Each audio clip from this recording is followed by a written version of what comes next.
Hi, I'm Matt from vHub, and today I'm joined by a very special guest, the freight coach, Chris Jolly. Before we get to Chris, let's check this out.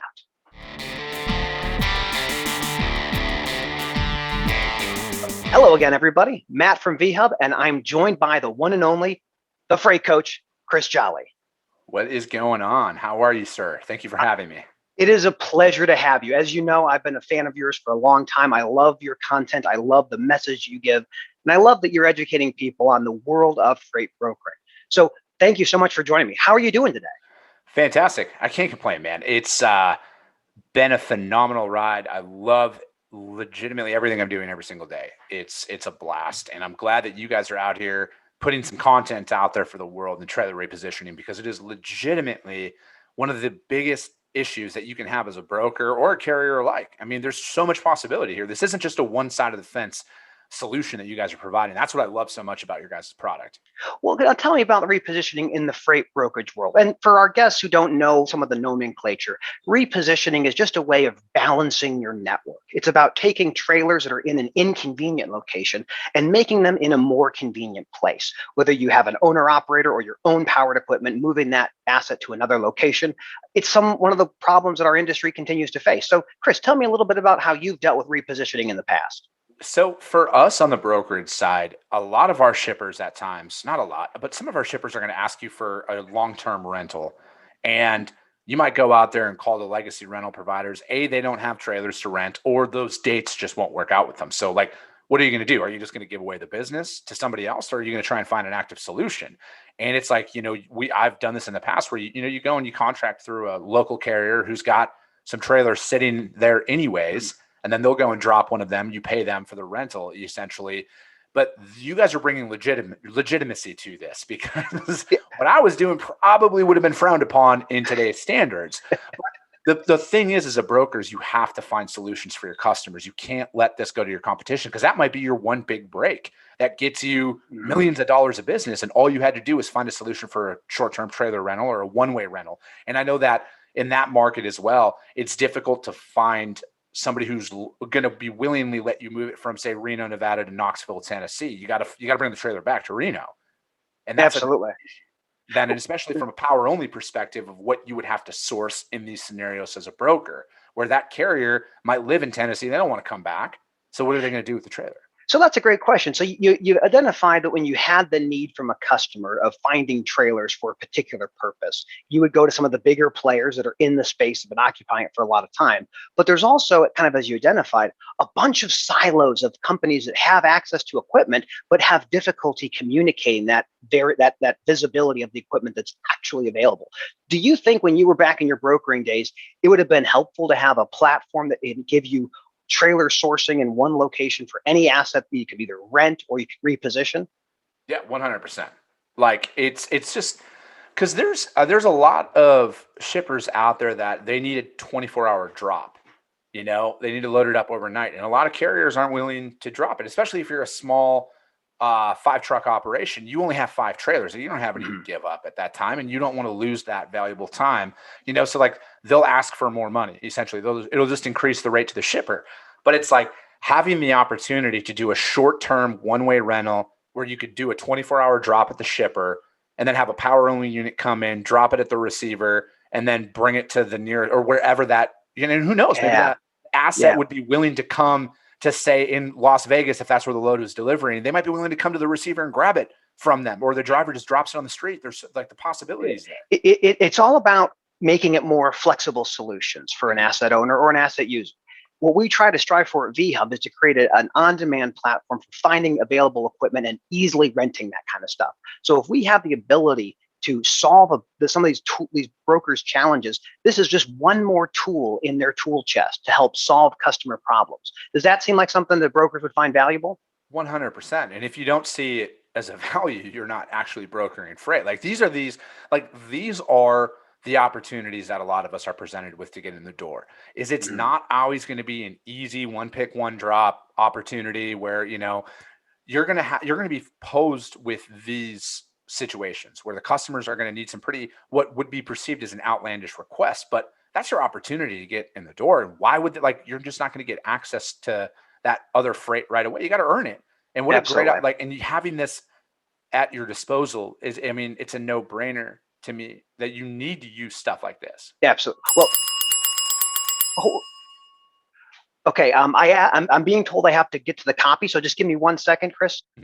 Today's message is brought to you by vHub for Kids. In March of 2021, Facebook announced plans for Instagram for Kids, while attorneys general from 44 states and territories urged Facebook to abandon its plan to create an Instagram service for kids under the age of 13. I know a good idea when I see it. So the question is, why is it so difficult for preteens to rent commercial vehicles? Not anymore. Introducing vHub for Kids, the first of its kind platform to help preteens rent commercial assets. Now, when my kids need to rent a 48-foot dry van with decking and a liftgate, I'll be ready. vHub for Kids, a product no one asked for, designed for a consumer unable to understand the risks. Now, Chris, you and I were talking about this before the podcast. You have a young son. I mean, I have an 8-year-old and a Yeah, 5-year-old. I do. I have a 9-year-old. So how often is your 9-year-old looking for renting commercial vehicles? It's a daily struggle. I think it's one of those scenarios that is so, it's not talked about enough in our society, You're is right. how do they get access to commercial vehicles, and especially trailers for long-term rentals. When I was a kid, I loved jumping inside at my father's shop, crawling inside the trucks and the Yeah. trailers. And I knew from my own kids that they needed to have access to these commercial vehicles. So I'm really glad that people like Facebook and Instagram are really focusing on that untapped market of preteens and social media. So this seems like a slam dunk. Yeah, I would bring this to every VC that you could possibly get. We need to build this out. It's developed, ready to go. I think we're just Yeah. waiting in the A, B, and C testing right now. Gotcha. So Chris, back to our conversation about repositioning. When did you join the industry? When did you get into freight brokering? Legitimately, the day I was born. I come from a family of truck drivers. Okay. I got into brokerage in early 2011. And I was a broker for about 10 years. I'm still technically a broker. Not really. I just work with, I'm like an independent contractor with them. Okay. And a lot of what I'm doing is I work with my clients on the sales and operations process within freight brokerage. And it's one of these industries that is, legitimately, transportation is the unsung heroes of our Yeah, economy. absolutely. Everything came on a truck. Everything came on a truck. Exactly. And that is one thing that I think we really realized a lot over the last 12 months. But the thing is people have a short memory. So when that fanfare dies down, which it already has, we got to get back to doing what we do. And that's effectively moving tens of millions of shipments every single month throughout our country to keep our lights on, our shelves full, and everything else. So I got in the maintenance business and transportation back in 2012. I joined my father's truck and trailer maintenance company that we had all 5 states we were doing business in, and I just think about how much things have changed since 2012. So in your space in the freight broker, how much has things changed since you started? It doesn't even look like the same industry anymore. I mean, from a digital aspect alone, and I know that that's like a huge thing right now, but there are so many processes that have been in place that are so time consuming that, and they're manual, and Absolutely. the machine's not here to replace you at the end of the day. Then it just it just opens up so many more opportunities for you with the advancements in technology. And, like when I first started, I mean, there was drivers who we still had to fax rate confirmations. Yeah, absolutely.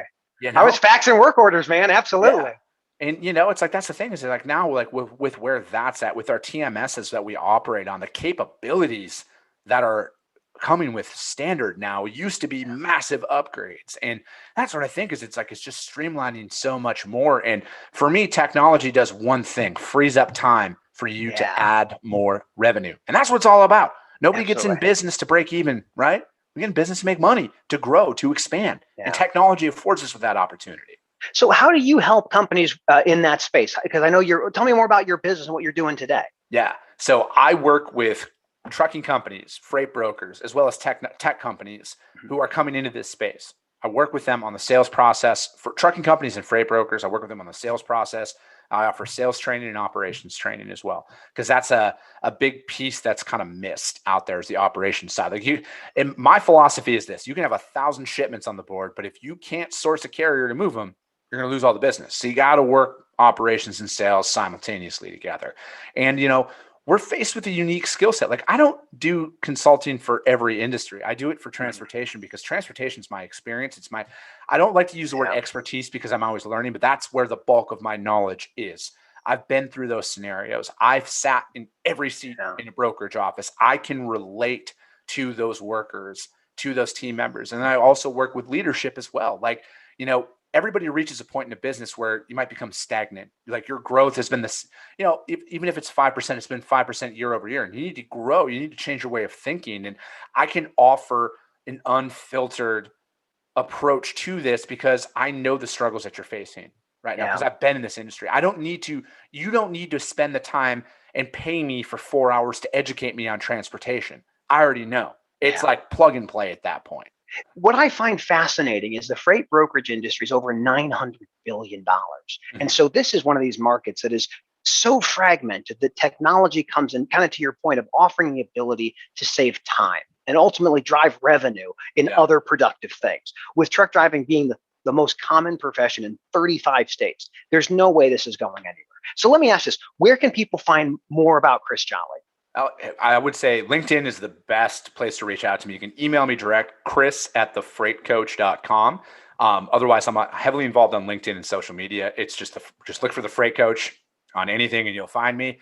And that's the best way. I want to actively engage with everybody because at the end of the day, I want to make sure that I'm adding value to you prior to us working together. And the best way to do that for me, just let's pick up the phone. Let's have a 30-minute introductory conversation. Let's talk. Let's be humans. Let's undigitize that portion of it. But otherwise, everything else is about technology. Absolutely, Chris. Well, thank you so much for making time today. And this is Matt from vHub talking about the vHub vignettes today featuring the Freight Coach, Chris Jolly. To learn more, find Chris at LinkedIn. And we look forward to having you visit us at vhubapp.com. Download our app in the Apple Store or Google Play. We look forward to talking to more freight professionals as time goes on. Thank you so much, Chris. It's been a pleasure talking to you. Thank you so much for the opportunity.